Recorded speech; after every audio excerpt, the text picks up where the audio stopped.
Bonjour, mon nom est Josiane Hardy et bienvenue à cette émission de Soyez futés. Cette semaine à l'émission, on découvre qu'est-ce qu'un style pour une bière avec notre expert Martin Gravel qu'on va rejoindre à l'instant.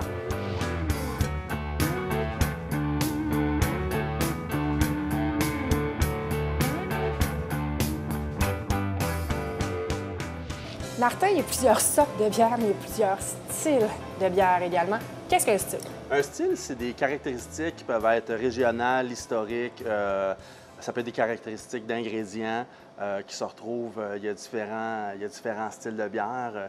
Je parlais il n'y a pas longtemps des grands courants brassicoles, l'Allemagne, l'Angleterre, puis en fait les Royaumes-Unis puis la Belgique. Bien, chacun de ces pays-là a des styles historiques. Si on pense à l'Angleterre, il y a si on parle de l'Irlande, il y a la Stout, l'Angleterre, il y a le Porter, il y a la Pale Ale. En Belgique, il y a les doubles, les triples, les quadruples, les blondes belges. Puis l'Allemagne, il y a tous les styles, les déclinaisons de Bock, les LS. C'est fou les styles, là, tout ce qui existe. Là. Donc, dans le fond, au Québec, on va dans une microbrasserie, on retrouve tous les styles. Non, pas nécessairement, parce qu'il y a beaucoup de styles. Il y a des styles qui sont difficiles à recréer. Si on pense à un style comme la Kolsch, qui est en une région de Cologne, c'est un style qui est vraiment particulier et qui est difficile de recréer sur place ou en bouteille. Donc, on voit ça rarement au Québec. Je pense qu'il y a une place à Montréal qui fait une très belle représentation de ce style-là. Mais ce qu'on va voir, surtout en Amérique du Nord, c'est des mélanges de styles.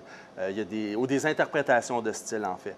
Il y a des microbrasseries qui vont faire on pense à la microbrasserie Charlevoix, qui va faire une déclinaison de double, triple, de blonde belge. Donc, c'est pas exactement la même chose qu'on trouve en Belgique, mais c'est une très belle adaptation, une très belle interprétation du style. Donc, les microbrasseurs, pourraient inventer un tout nouveau style. Bien, c'est déjà le cas. C'est une grosse influence américaine, surtout de la côte ouest américaine, que les Pale Ale, les India Pale Ale anglaises, qui étaient des bières qui étaient destinées aux colonies en Inde, du Royaume britannique, qui avaient un ajout de doublon plus important, puis un ajout d'alcool peut-être un peu plus élevé, justement, pour la conservation.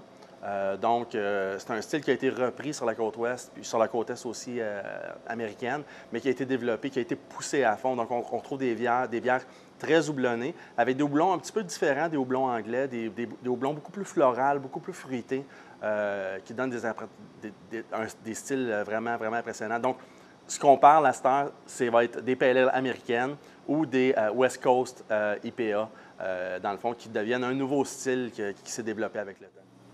Juste pour bien comprendre, on parle pas, quand on parle, moi je bois des blondes, je bois des rousses, je bois des noirs, ce n'est pas un style. C'est pas un style, c'est une couleur, en fait. Okay. Puis c'est pour ça qu'avec le mélange de styles, c'est là que c'est difficile de se retrouver, que les gens vont dire « Ah, moi, je bois une Pale Ale. OK, une Pale Ale, ça a une couleur ambrée caramel, rousse, mais c'est des caractéristiques. Fait que dans le fond, il y a des blondes qui vont être capables d'aller chercher certaines caractéristiques de ces bières-là. Avec les mélanges de styles et les interprétations différentes, bien souvent, c'est plus facile d'y aller par couleur et sensation, dans le fond, avec les capsules qu'on a en magasin. Là. OK, donc c'est ça. Les blondes ne seront pas automatiquement, exemple, tu as parlé de UPA tantôt, ou des doubles ou des triples. Donc, les blondes, c'est pas automatiquement ça. Ça peut être une rousse, Dans les blondes, dans le fond, dans les blondes, il y a les IPA, il y a les blondes belges, il y a les triples, une triple belge qui est une bière beaucoup plus fruitée, beaucoup plus forte en alcool, qui est quand même une blonde.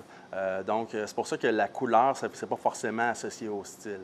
Il y a des régions où, dans le fond, une Irish Red Ale, qui est un style en soi, puis qui est une couleur en même temps.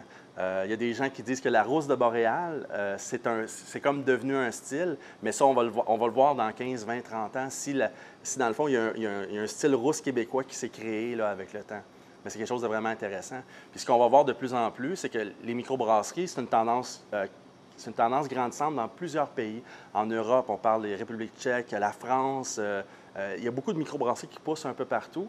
Puis toutes ces influences-là au niveau des saveurs, des ingrédients, il y a beaucoup de nouveaux houblons qui sont développés, il y a des croisements de levure, il y a beaucoup de choses qui sont développées pour justement aller dans tous les sens. Fait qu'on n'a pas fini là, de voir différentes choses. Est-ce qu'il y a un dictionnaire 101, justement, pour se retrouver dans tous ces styles-là? Il n'y a pas de dictionnaire. Il y a certains guides d'achat des bières qui existent, selon différents auteurs. Mais je pense qu'une des plus belles façons de le faire, c'est peut-être un peu essai-erreur. de voir, je reviens encore aux capsules, s'il y a une bière qui a une certaine capsule, bien, de voir les autres bières qui ont cette même capsule-là, on va être capable de voir des différences. Mais aussi, il y a d'explorer les différentes sensations qu'on va être capable de voir. Il faut développer notre palais, parce que si on boit de la blonde puis qu'on va avec une noire tranchante, ça se peut qu'on ait de la misère. Excellent, j'en apprends à toutes les chroniques. Merci beaucoup. Merci.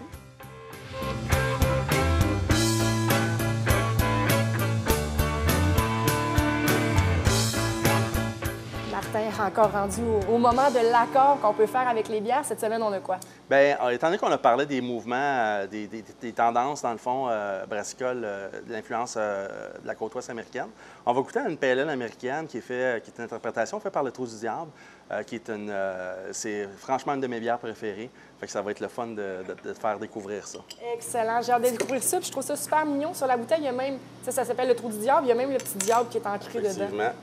Très belle microbrasserie. C'était une des microbrasseries qui rayonne beaucoup à travers, qui rayonne en Europe. Les produits ont gagné plein de prix. C'est vraiment une microbrasserie intéressante. Excellent. Et là, on fait test. Dis-moi pas qu'est-ce que je suis censée sentir. Parfait. C'était ma question. Le goût est un peu plus amer, mais la senteur plutôt et non le goût, je m'excuse. On sent l'amertume, effectivement. Il y a du fruit un petit peu.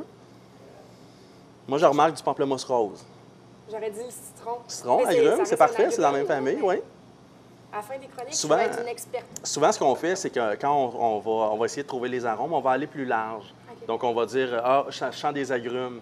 Puis à mesure qu'on va sentir ou goûter, bien là, on va pouvoir préciser notre pensée. Genre, c'est-tu plus citron? Est-ce que c'est plus lime? Est-ce que c'est plus pamplemousse? Moi, je la connais bien, donc je sais que c'est le pamplemousse qui me rappelle. Excellent.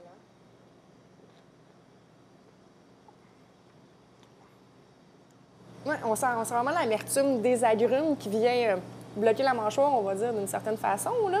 Mais non, c'est excellent, ça descend bien.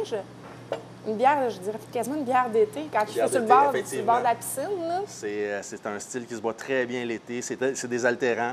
C'est vraiment, ça va étancher notre soif, tout en nous disant « bois une autre gorgée, s'il te plaît ».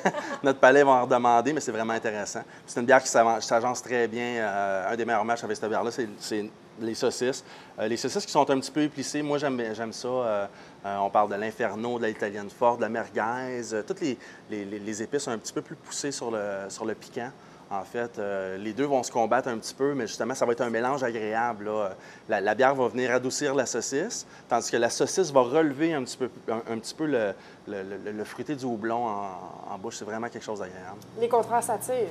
Les contraires s'attirent, oui, en fait, c'est peut-être un bel exemple de contraste au niveau qu'on va aller matcher du fruité avec du piquant. C'est pas le premier réflexe qu'on aurait, mais c'est quelque chose qui est intéressant à faire. Mais il faut quand même oser, et c'est pour ça qu'on est là. Faut oser. Excellent. Merci.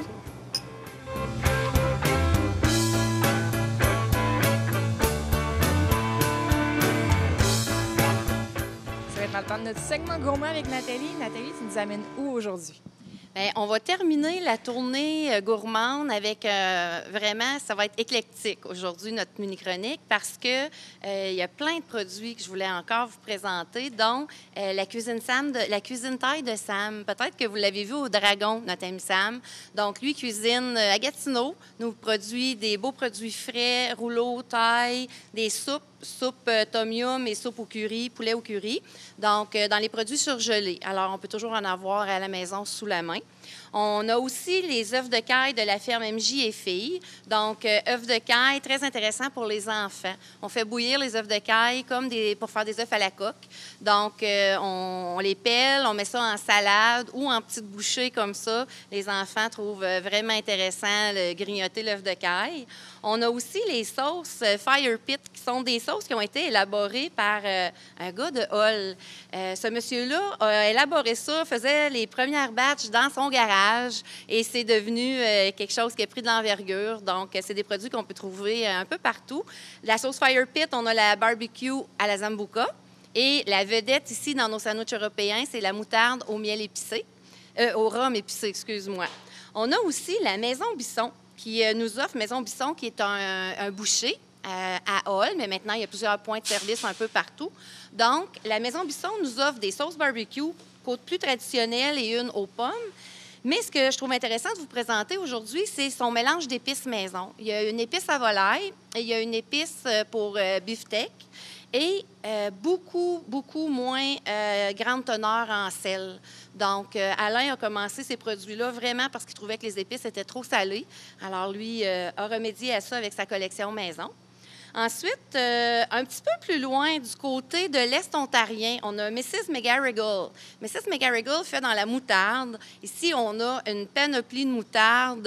Vraiment, on a au-dessus d'une quinzaine de variétés, certains. Et donc, c'est ça, c'est une moutarde qu'on considère quand même de chez nous, même si elle est du côté ontarien. De ce côté-ci, on a la gamme Connivence. Connivence, c'est un de nos représentants qui s'est associé avec une dame. Lui, il est à Val-des-Monts. Et ils se sont associés pour qu'en plus de distribuer des produits d'un peu partout au Québec, ils ont développé leur propre gamme de pâtés et de rillettes.